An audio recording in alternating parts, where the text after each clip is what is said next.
Good day, everyone. My name is Denise Melcher, and I welcome you to Teaneck in Focus. And I'm here today with my co-host, Celine Lewis Wong. And today we're talking with someone about something that doesn't always make the headlines, but absolutely shapes daily life for many of our neighbors. We're going to talk about food insecurity in Teaneck and across Bergen County, and the critical role that the Never Alone Again Resource Center is playing right here in town. So we welcome Theresa Johnston. Theresa shares an important testimony that I just wanted to give her bio because this woman has done some extraordinary things. Many of you, we know her, we see her around town. Many have, volunteered at different events or attended different events. But Theresa Johnson is the visionary CFO and founder of Never Alone Again Domestic Violence Organization and Resource Center. It's a nonprofit that's dedicated to empowering survivors of domestic violence. A survivor herself, Theresa transformed her personal experiences into a mission to provide a safe haven for others in similar challenges. She's also the author of Never Alone Again, The Journey, a Domestic Violence Survivor Story, where she shares her extraordinary journey of resilience and hope. Theresa holds an associate's degree and multiple certifications in domestic violence, substance abuse, mental health, crisis prevention, and case management. Her background and expertise inform the holistic, client-centered approach of Never Alone Again Resource Center, which she founded in 1999 in response to the urgent need for empathetic support services for victims and survivors. Under Theresa's leadership, Never Alone Again provides a broad range of services, including crisis intervention, community outreach, advocacy, access to emergency shelter, and support groups. The organization also offers practical resources such as parenting classes, career development programs, a food pantry even. Many of us know her from her food pantry and food giveaways. Right. So we welcome you, Theresa. Shout out to you this Thank you morning. so much. Good morning. Welcome. Thank you, Yeah, Denise, and yeah, thank you, Celine. Thank you. absolutely, absolutely. We're in the month of March, and we feel that Women's History Month is upon us, and we wanted to spotlight a extraordinary woman that's doing great things around town, and you the first that came to mind, and I'm thankful that you're able to be on today. So Yeah. just to get started, even right here in our county, which we all, looks like we're in affluent county, which we are. We know of families that are quietly skipping meals or stretching a bag of groceries from week to week or choosing between food, rent, medicine. We wanted to put a spotlight on that reality and pretty much on the grassroots work being done to make sure our neighbors are seen and are supported. So, one question I ask is, when we say food insecurity, in particular in Teaneck, what does that actually look like in terms of people's daily lives today? Thank you. With the food insecurity that we're going through now with our families, I would say this, and I always give the numbers where when we first started doing our, food pantry before we partnered with the county, we started off with 95 families. And today, and it's growing because we do weekly food distribution, we do weekly hot meals in Teaneck, and also referrals from different agencies. We're over 3,000 families. Wow. Yeah, and it's growing. It's growing. We get calls, I would say 24/7. We do a pop up, which is when we get a call from a food bank, a local food bank. They'll say, "Okay, Teresa, we have, let's say, a lot of meats and this are excessive things, excessive food items from different stores." And we even have a pop up, and we alert our clients and our families in the community of a pop up where to meet you'd be surprised if you look outside. We utilize the municipal parking lot across the street from the Stop and Shop, Hmm. and the lines are long. Even like today, once I get finished this meeting, I'm going right over, and we gonna start serving food at 11 o'clock, and it's until everything goes. And as soon as we get the 6 deliveries of foods from Whole Food, Lidl, Aldi's, Stu Leonard's, different other food rescues. As soon as we give it out, we make about 150 to 175 bags of food is gone, and then people still straggle afterwards and coming, and give food. And I don't like to turn people away, so I'll quickly run across the street to the Stop and Shop or see what we have in our pantry and try to make sure families are fed, because I cannot go home not knowing that a family is not fed. Wow, that's Absolutely. really great. Denise, can I ask a couple of questions? Sure, go ahead. Sure. I just first let me just say that you cannot be from Teaneck if you don't know Never Alone Again, because she has your organization yourself have helped so many people and also been a supporter of volunteerism. If people want to volunteer, the first step I know they'll say, well, does Teresa need help? How can we contact Never Alone Again? Because people go Great there as question. the first stop to volunteer. So let me ask you, if people are listening now, we're just beginning in the conversation, but it's people who would love to volunteer. How do they go about and say, I'm free at 11 a.m. What should they do? hmm Okay, so what great question. What they can do is they can go on our website, neveraloneagain.org. And on the website, there's a link that says volunteer opportunities. And they will sign up under charity quests. And it will give them a calendar of what we have going on for the Mhm. month. Each week, you'll see hot meals, you'll see Saturday food distribution, you'll see different, excuse me, other volunteer opportunities that they can sign up for. And it'll say how many. If it goes over, they can still come. We ask all volunteers to dress according to the weather, or Mhm. especially on Saturdays because we're outside. Mhm. Um, and 9:30, come and help set up, get things ready to go for our food distribution at 11 o'clock. And that's on Saturday. And then Thursday, we're in the Teaneck American Legion VFW, where we serve hot meals. Same thing applies. We're indoors though, 9:30, set up and get ready to greet the community. That Fantastic. I feel that there's always an opportunity Always an opportunity. for volunteerism, and that speaks so much to even our township, that we have someone who is saying we will always welcome everyone if you have a need or want to give, right? And I think That's that correct. I've been, for years I've known you. hmm I've known hmm you. I think everyone has at least one time volunteered with Yes. you and supported families. After COVID, have you seen that there was a rise in support for local families? Of course, yes. After COVID, we thought things will slow down a little bit, and won't be as many people in the line. But then we run into this inflation, and I think it was what last year when they had the cutoff with the SNAP benefits. Hmm. That's why I say is growing. It's always a need, not just our families, our seniors, our individuals, our homeless families. Um, yeah, it Yeah.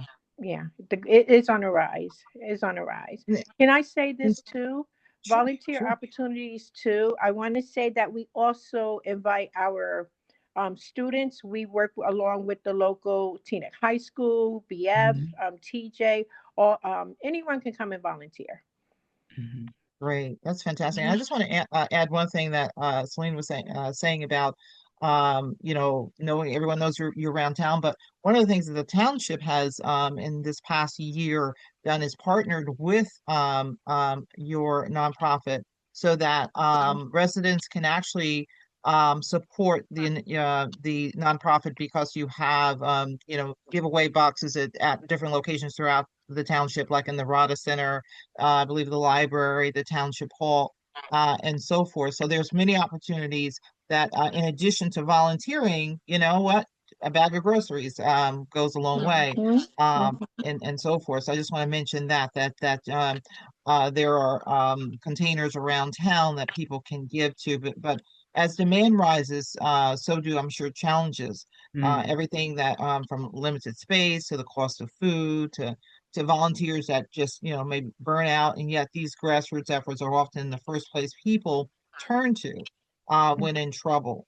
What are the biggest challenges that you're facing right now, and trying to meet the extraordinary need that you've mentioned? Well, one, of course, like I tell everyone, funding Mm, and also space. We have grown. Even we have two locations. We have American Legion Drive and we have Palisades Avenue. And even the space that we have on Palisades Avenue, we thought that, this is great. We have a clothing closet there. We have a food pantry. Now we're bursting at the seams. And we just need a centralized location where we can just have everyone come in, and even among the elements and everything. Yes, we enjoy doing the parking lot and all of that, but what happens when it's raining or cold? And we get a lot of volunteers, like I said, especially from the high schools and the schools.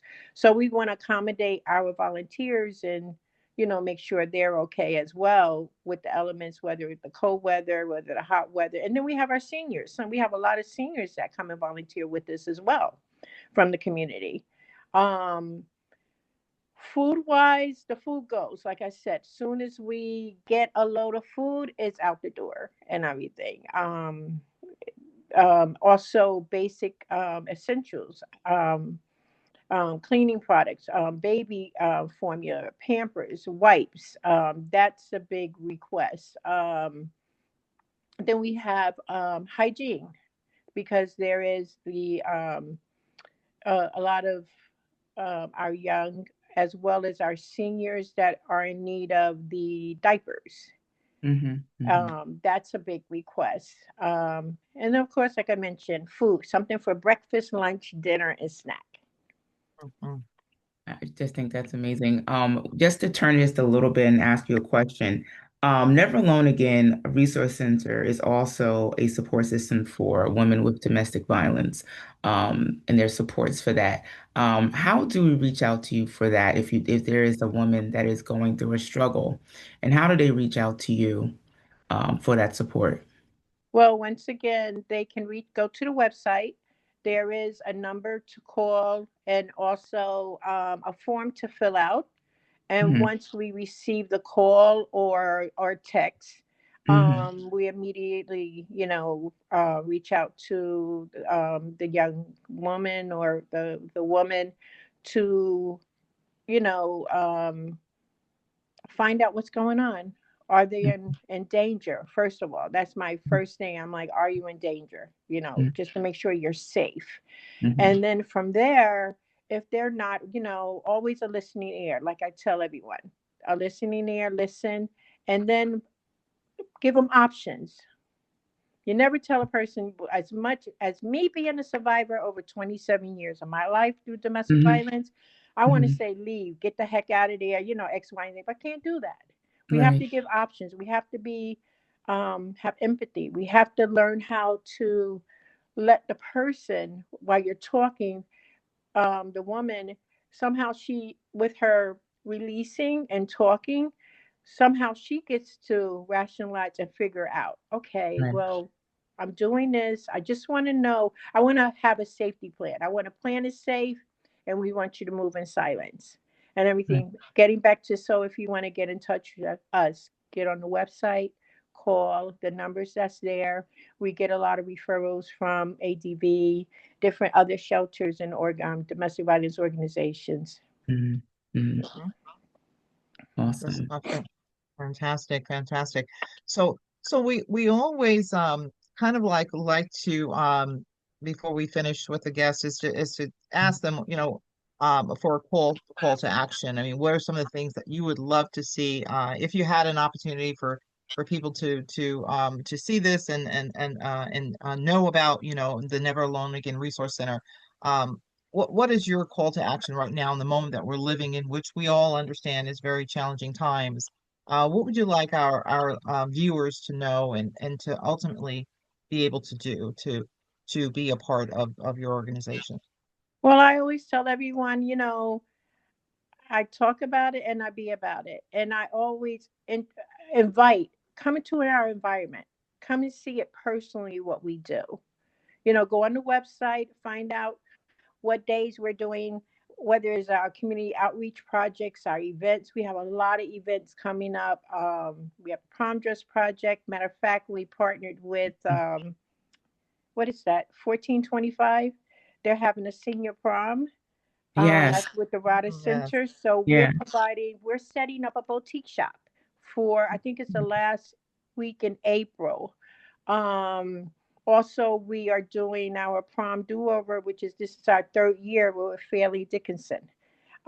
We do a prom do-over there where um, we just provide, we want to help the community. We want to make sure we could take the hardship off of Mm, the relief of financial, whatever, like you mentioned, they could take this money and pay for something else where we can provide, whether it's a prom attire, whether it's food, whatever it may be.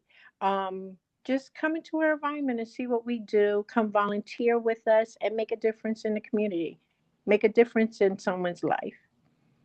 Teresa, Perfect. you have been a beacon of light to so many families and women and teenage girls as well, because I remember you did a prom of dress giveaway. I'm sure you still do that.